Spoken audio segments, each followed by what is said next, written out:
Well, it just so happens that my first question's on this same subject, and someone wants to know why you guys in Congress are not talking about national tort reform.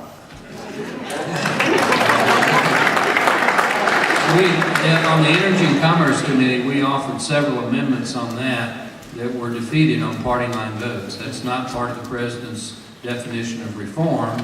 And when they have on my committee 36 Democrat votes and only 23 Republican votes, it's pretty tough to pass something like that. But we do talk about it, and we did offer amendments.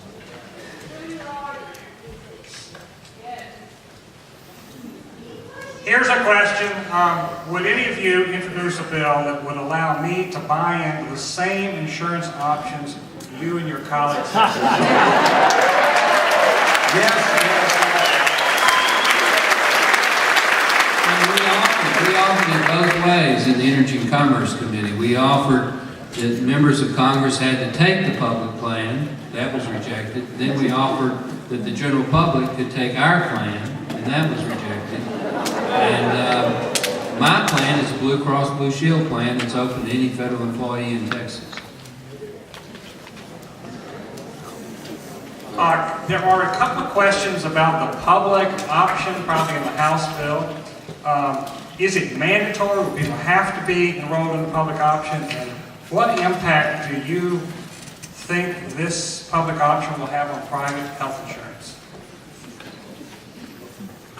It is the public plan in the President's proposal in the Ways and Means Committee and in the Energy and Commerce Committee is not mandatory.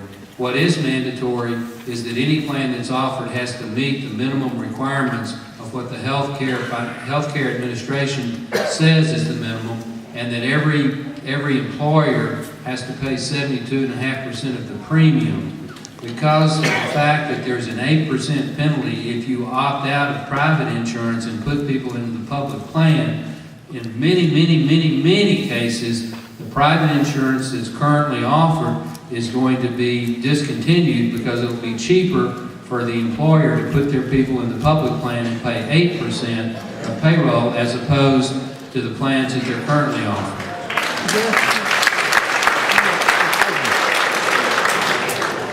So do you, all four of you, believe that there will be a large number of private employers who will drop their private insurance?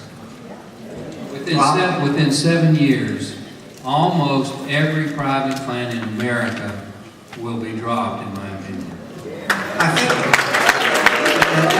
if I could add to that, when you look at the legislation and when the proponents say, well, there's nothing in the bill that says you can't keep your current insurance, but if it's not around, you can't keep it.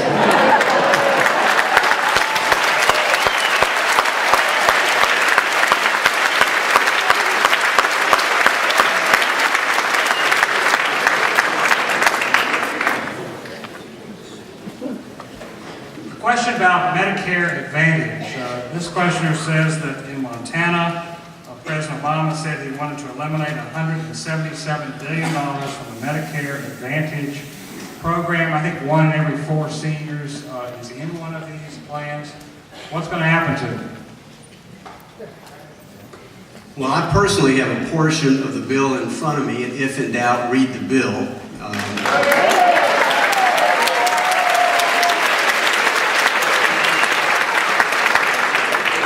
Now, maybe Joe has read it all, but I'm at least working on portions of the 2018 pages that deal with that. And now, as soon as I said that, I lost the section that dealt with it. Okay, well, Joe, you read it all, so go ahead and tell us. Well, there is a requirement. I thought it was $171 billion, but if you stipulate $177 billion, whatever, it is directly taken out of Medicare Advantage. There are other huge cuts to hospital reimbursement. It is in terms of the wellness programs that Dr. Crow was talking about, this bill is a direct attack on that, and it is a huge attack on Medicare Advantage. There would not many of the private carriers that offer Medicare Advantage through Medicare under this proposal would continue to do that. because they wouldn't have the money to provide the additional service in terms of the preventive care and things like that? Okay, I found it. For those who want the proof, page 331, section 1161 of HR 3200 is the one that cuts roughly $170 billion from Medicare Advantage. And I might also point out, when people say that they have read the bill, the bills that came out of the three committees of jurisdiction in the House, at the end, they put in a manager's amendment, plus you have any amendments that are endorsed. Those amendments have to be enrolled. The Democrats, chairman of the three committees, have yet to enroll their bills and put their final reports out. So when we talk about reading the bill, we're talking about reading the bill as introduced, not the bill that was amended and passed from the committees. In my case, in the Energy and Commerce Committee, that bill was almost 1,500 pages long, and it has yet to be made publicly available. All we have is our notes and our copies of the amendments as they were offered in committee. Those have been made available on my website with a summary, so that is the closest approximation of the bills that actually passed at the committee. Somebody did something she wasn't supposed to do. She spoke in the audience and she said that's ridiculous. I want to second that.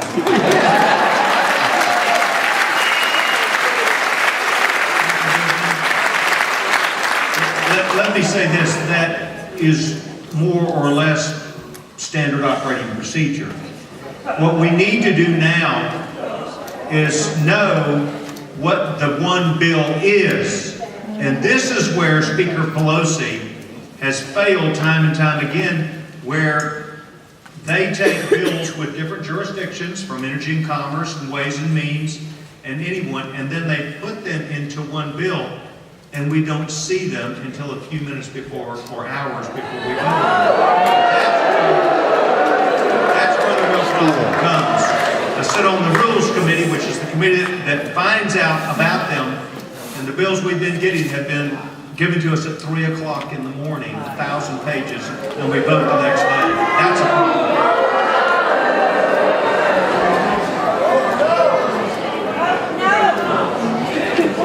They do, there's just not enough. Could I just see a show of hands? Is there anyone in the audience who's a member of a Medicare Advantage program?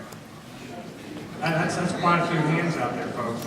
And are you all telling us here tonight that a lot of these people could get kicked out of these plans? Is that what you're saying too?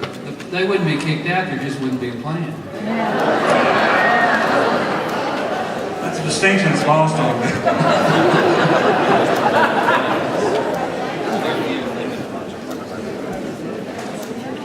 Here's a question. With all of our unfunded liabilities, with Social Security and Medicare and so forth, how can we financially afford another huge entitlement? Can I start with that? We can't.